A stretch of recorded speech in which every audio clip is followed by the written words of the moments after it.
Each year, Microsoft Research hosts hundreds of influential speakers from around the world, including leading scientists, renowned experts in technology, book authors, and leading academics, and makes videos of these lectures freely available.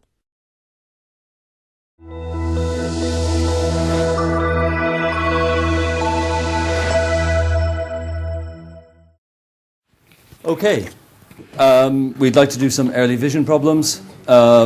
You know what early vision problems are. I want to take the noisy image and get the clean image. I want to take the downsampled image and get the upsampled image. If you can't see at the back, that's what I want to do. I want to take an image which has maybe it's got some missing color channels, maybe it's got some missing pixels, maybe it's got some noisy pixels, and I'd like to recover some representation of the image, which it seems to me obvious, and I hope to persuade you, should be resolution independent, so should be effectively at infinite resolution, that explains how we got the samples. This is not my baby. Okay, so normally you're used to this story. You have a choice of two ways to do it.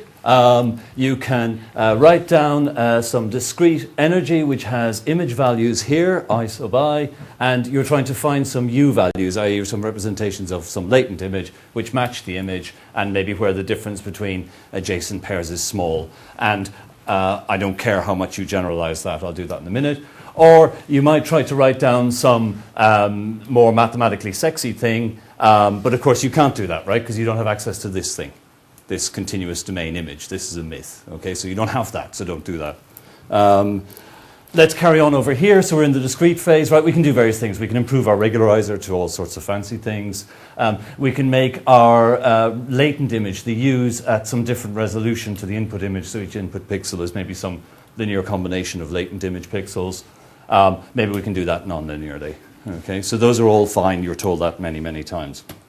Okay, you're told some things like, oh, discrete is bad because you've got discretization artifacts and metrication artifacts, and that's all bad. And continuous is good because, it's not bad.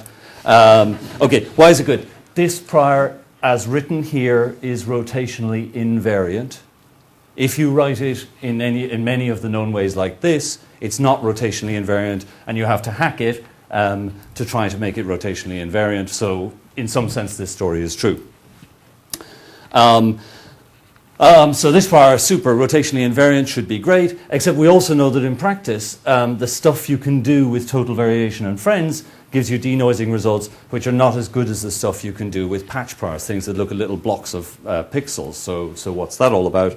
And finally, anyway, in all the cases that we have properly explored, and it's very, very difficult to do this for us, you take this thing, you push it through Euler-Lagrange, you do some variation, you get some PDE. Then in one sentence in the paper you say we discretize the PDE and solve. For most of the discretizations that we have examined, we can work it back to a discrete energy of some clearly well-defined form. Okay, so having told you that there was two ways to do it, I'm now saying there's only one way to do it. You always end up down here somewhere like this. Okay, but all that other stuff is still true. Okay, so what do you really have?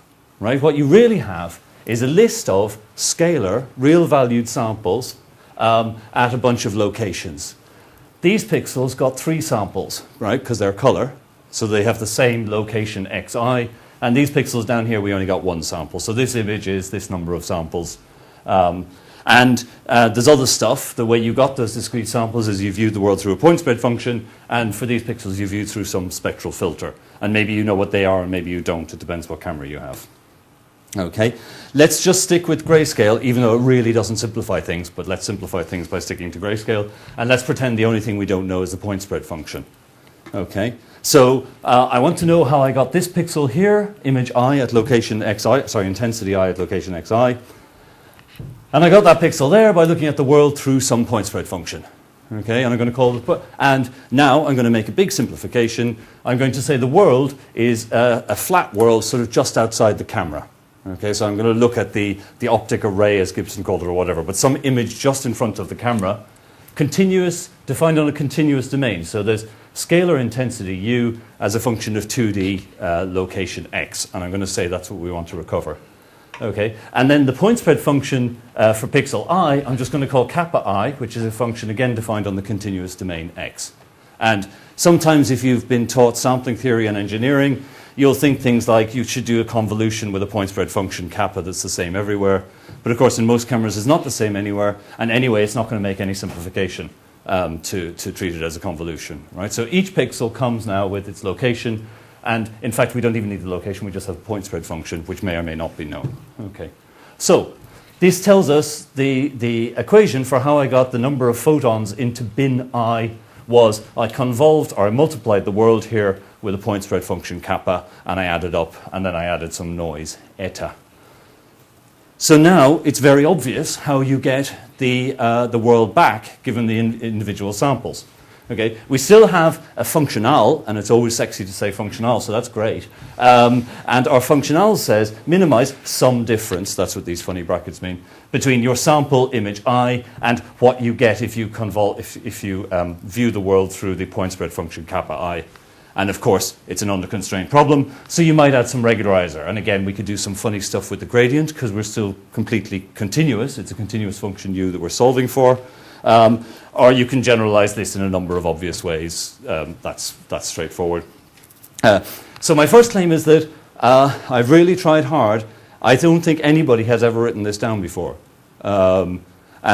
With the explicit kappa I, it exists lots of times with delta function kappa I, but that's pointless because when you have a delta function, you're not breaking the link between the infinite resolution representation and the very discrete finite resolution image. So you have to have the kappas in there.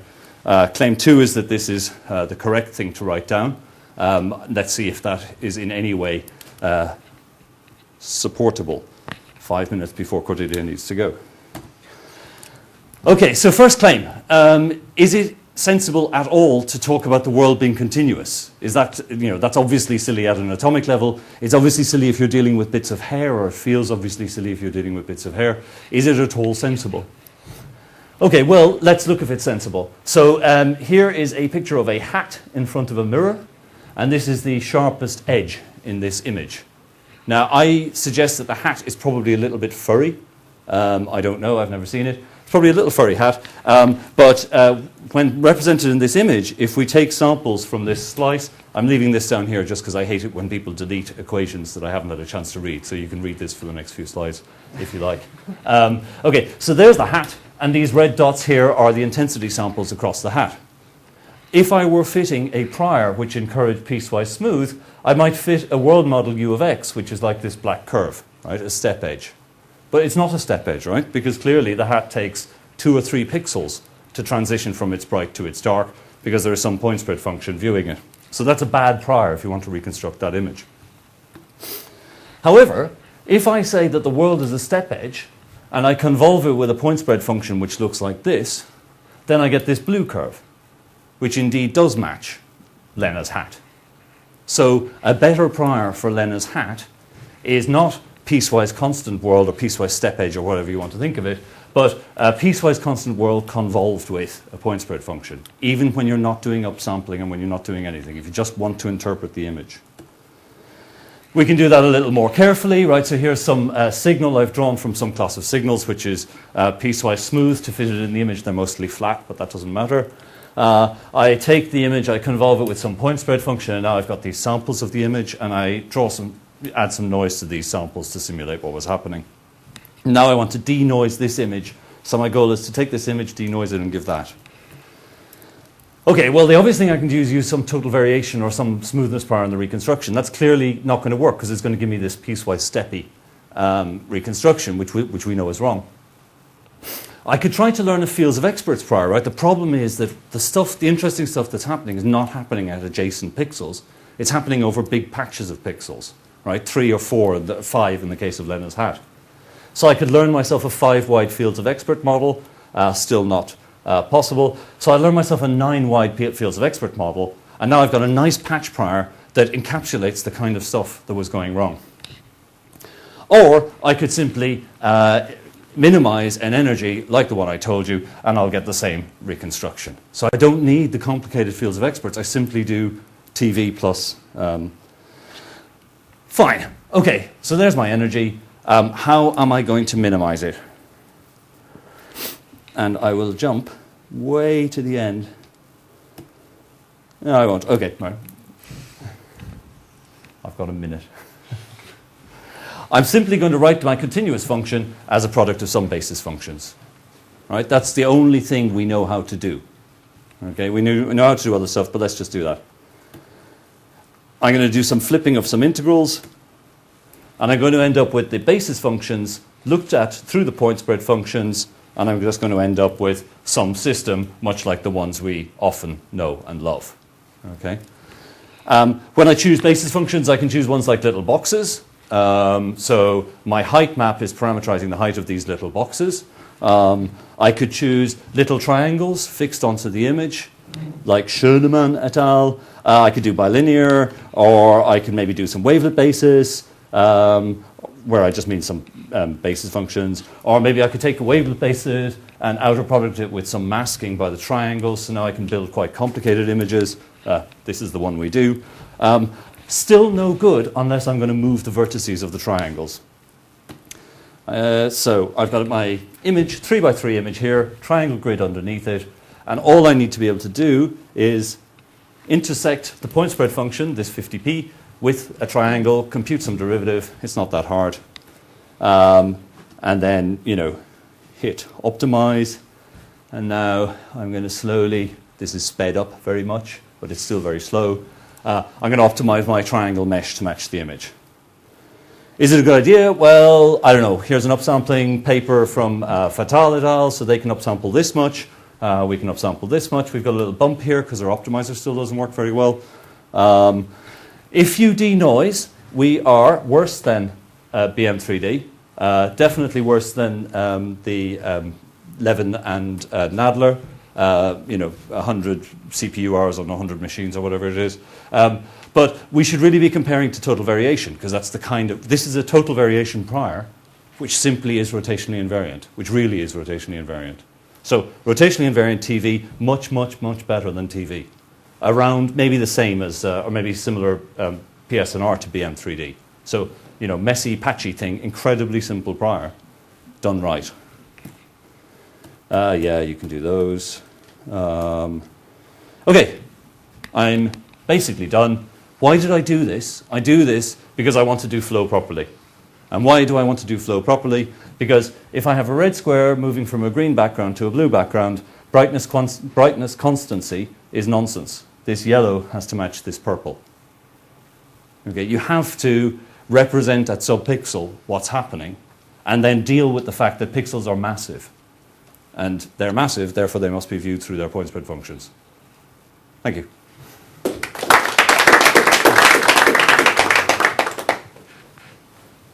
That's good, thank you. Are there any questions? Carsten. I mean, the last one you can also do with alphabet, right? I'm not sure. It does. It seems to me, yes, I could probably think. Like in the CVP. Yeah, but we'd have to drift it, and yeah, it just seems much easier to write down what's actually happening. Yeah. Well, easier to write down. Bit on the optimization side. I mean, you said as well the field of expert is sure it's much more complex, but I mean the optimization might be easier. Yeah, yeah, and we're not beating patch priors. Yeah. Which is very hard work. Let me be clear.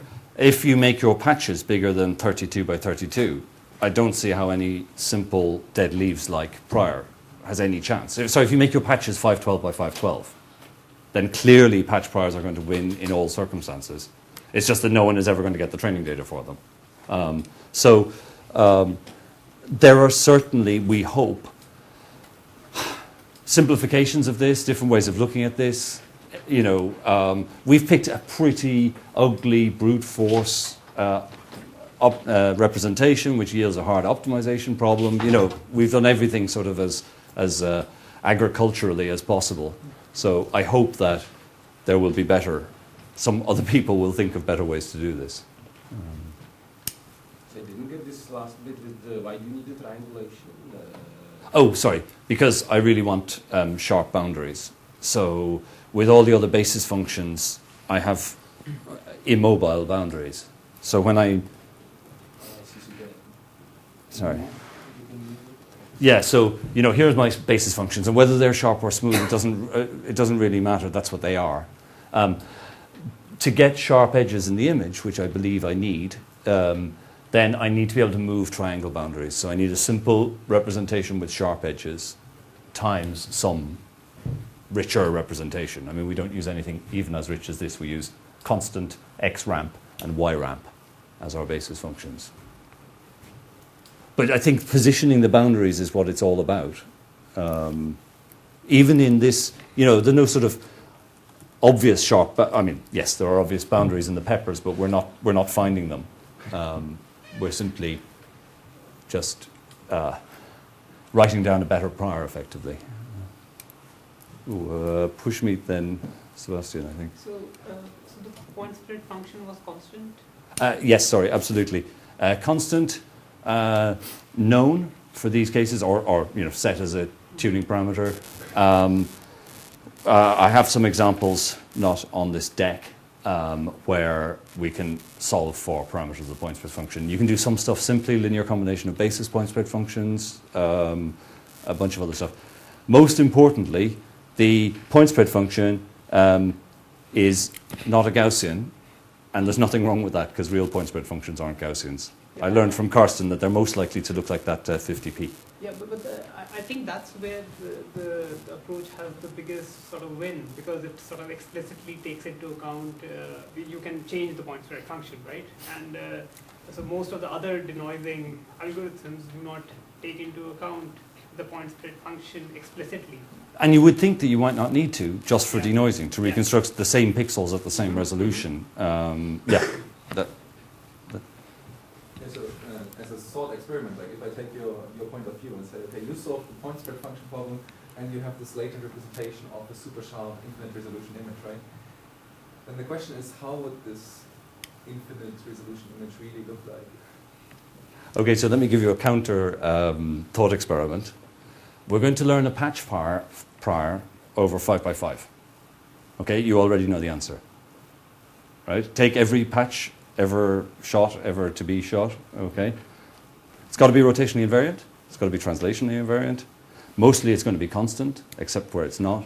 So I think the patch prior for 5 by 5 is going to be dead leaves, right? And it's going to be dead leaves with objects not very much smaller than the pixel, right? So really, what can it turn out to be, except something as simple as, you know, total variation on boundaries between two smoothish regions. If I look at the paprika, there's some shiny things, and you know, there's all kind of physical effects. I don't believe it would be piecewise constant. Agreed. That was 5 by 5. It's piecewise ramp, but yes. So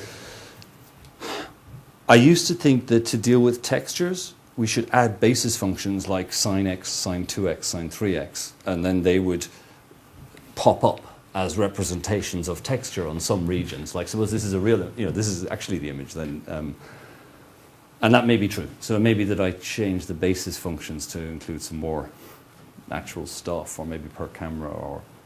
I mean, something else I'm throwing away is the fact that when you buy a camera, if it's not sold by the megapixel, it's probable that the anti-aliasing filter and the optics and the pixel grid are all sort of aligned in size. So somehow a pixel is not an arbitrary size. A 5 by 5 pixels might not even be an arbitrary... it's not scale invariant, is what I'm saying. So I'm throwing that away, and maybe I shouldn't.